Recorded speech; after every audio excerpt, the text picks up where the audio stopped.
Halo, assalamualaikum warahmatullahi wabarakatuh. Salam sehat selalu di sini. Saya akan menjawab ujian akhir semester untuk mata pelajaran estetika humanisme dengan saya di sini saya akan menjawab mengenai visi dan misi dalam estetika humanisme. Nama saya Amrullah, kelas SI 201, Prodi Sistem Informatika. Dosen Dr. Nur Hasanah Hasbiaini MSI. Baik, di sini saya akan menjelaskan estetika humanisme.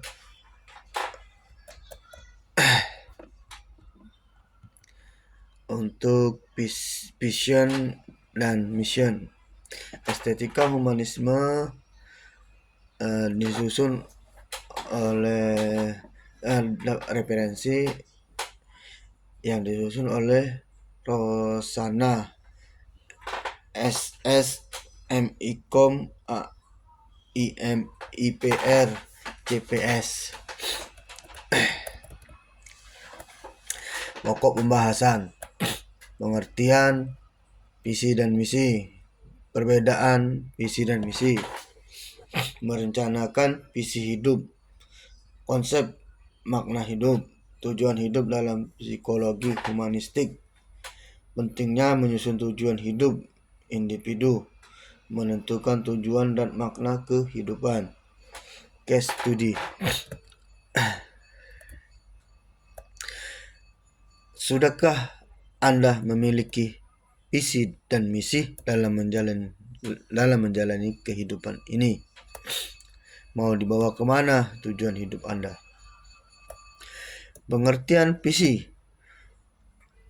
Visi adalah mimpi atau gambaran penglihatan atau pandangan.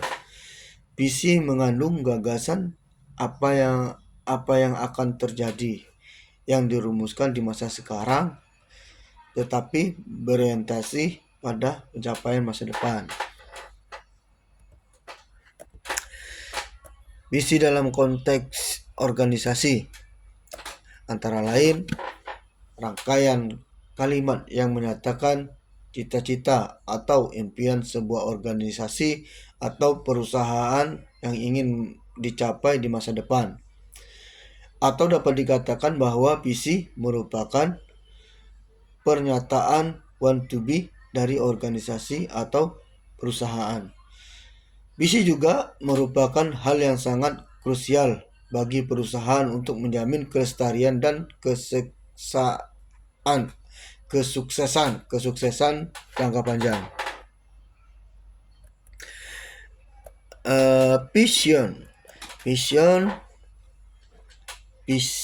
Vision antara lain visi berorientasi masa depan dan menjelaskan di mana organisasi ingin ditempatkan di pasar dalam waktu 5, 10, 15 atau 20 tahun. Visi organisasi biasanya dilakukan melalui satu baris pernyataan visi sederhana. Karakteristik visi antara lain 1. Imaginable, dapat dibayangkan. 2. Desirable, menarik. 3. Feasible atau realistis dan dapat dicapai. 4. Fokus atau jelas. 5.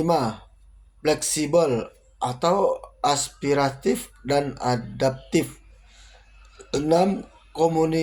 Komunikabel, mudah dipahami. Sekarang kita beralih pengertian dari mission atau misi. Pengertian misi adalah turunan tahapan operasional sebuah visi. Misi berisi penjelasan tentang apa yang ingin dicapai dan apa tujuan mendasar yang menjadi ruang lingkup kegiatan organisasi atau lembaga.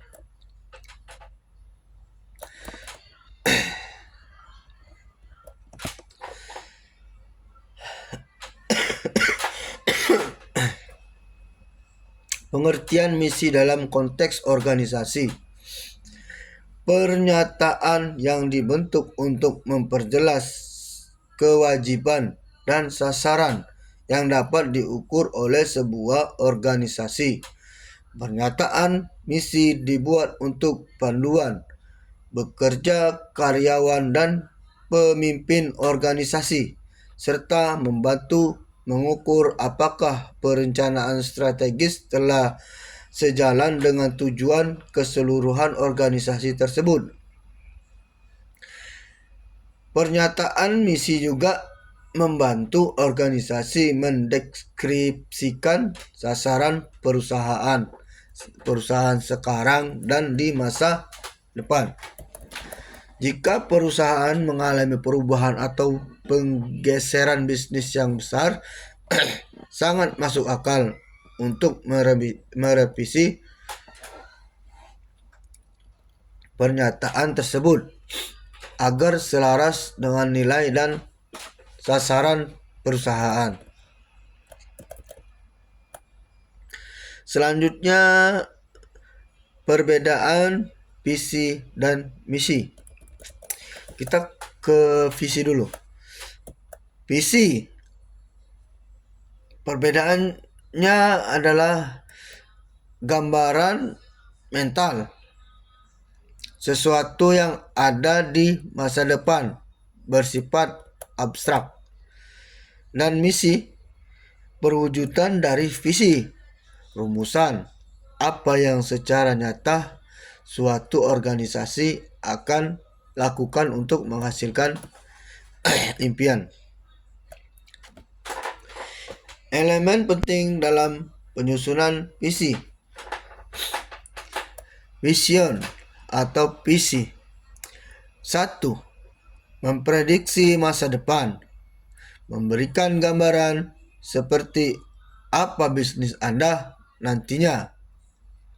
2. Keberanian. Melampaui apa yang Anda pikirkan mustahil pada kenyataan saat ini. 3. Motivasi. Memperjelas arah organisasi dan mendorong semua orang untuk mencapainya. 4. Purpose driven. Membuat karyawan merasa mereka bekerja demi tujuan yang lebih besar. Yang kelima, menginspirasi. Menggunakan kata-kata yang menginspirasi dan menarik. 6. Menekan kompetensi utama, dibangun berdasarkan kompetensi inti organisasi. Berikutnya hal-hal yang harus diperhatikan dalam menyusun misi atau mission. 1. Fokus untuk memuaskan konsumen. 2. Berdasarkan kompetensi utama. 3.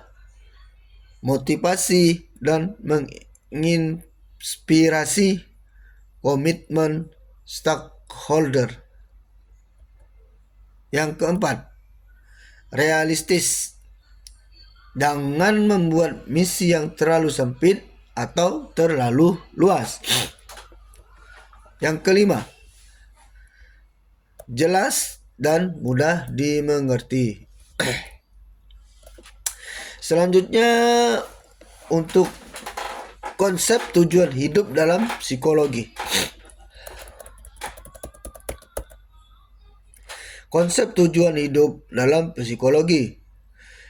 Purpose atau tujuan adalah kebutuhan psikologi manusia untuk melakukan sesuatu yang bermakna untuk orang lain. Untuk apa Anda hidup? The meaning of life is to find your gift. The purpose of life is to give it away. Itu kata William Kakes Pairare. Selanjutnya, makna hidup. Makna hidup ialah sesuatu yang dimaksud atau diharapkan dalam hidup yang menunjukkan satu istilah atau simbol tertentu dalam hidup. Hal-hal yang memberikan arti khusus bagi seseorang apabila berhasil dipenuhi akan menyebabkan kehidupan dirasakan berarti dan berharga, sehingga akan menimbulkan penghayatan kehidupan. Merenungi makna hidup berlandaskan spiritual. Perasaan keagamaan yang matang akan membantu individu memuaskan keinginan akan makna dengan mengambil ajaran agama yang diterapkan dalam seluruh aspek kehidupannya. The purpose in life. Makna hidup adalah hal-hal yang dianggap sangat penting dan berharga serta memberikan nilai khusus bagi seseorang sehingga layak dijadikan tujuan dalam kehidupan. Makna adalah sesuatu yang dirasakan penting, benar, berharga dan ditambahkan serta memberikan nilai khusus bagi seseorang dan layak dijadikan tujuan hidup. Makna hidup benar-benar ada dalam kehidupan ini, walaupun dalam kenyataannya tidak selalu terungkap jelas, tetapi tersembunyi di dalamnya. Bastaman 1995. Selanjutnya, creative values atau nilai-nilai kreatif.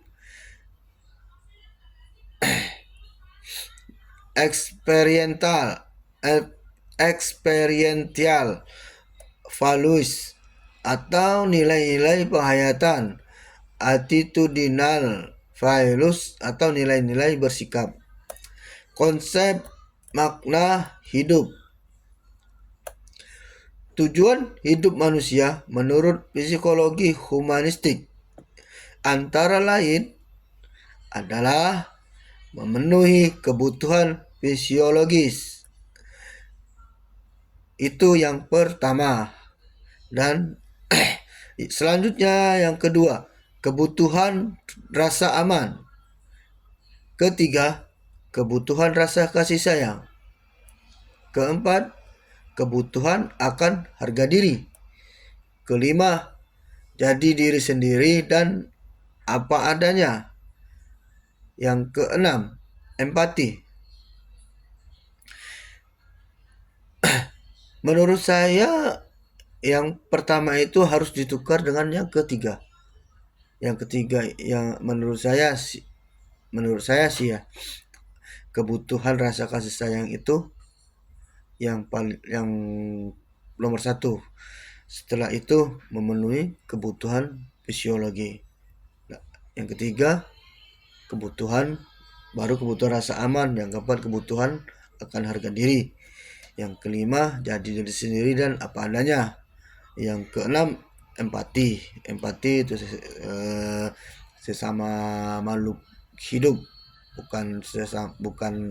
bukan hanya kepada manusia, entah itu hewan, tumbuh-tumbuhan, kita harus tetap berempati. Selanjutnya, cara mencapai tujuan hidup. Yang pertama itu buatlah sesuai rencana. Yang pertama, buatlah rencana hidup secara bertahap. Jangan terlalu ambisius.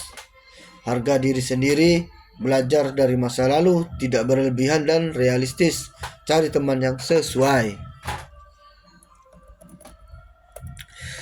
Mungkin itu saja yang bisa saya jelaskan. Saya ucapkan terima kasih untuk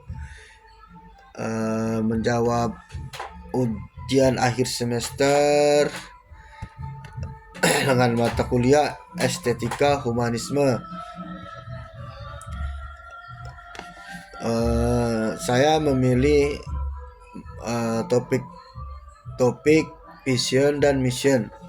Terima kasih untuk dosen saya ucapkan terima kasih banyak, terutama dosen di mata kuliah Estetika Humanisme, Ibu Dr. Nurhasana Haspiaini MSI. Terima kasih ya Bu. Sampai jumpa. Assalamualaikum warahmatullahi wabarakatuh.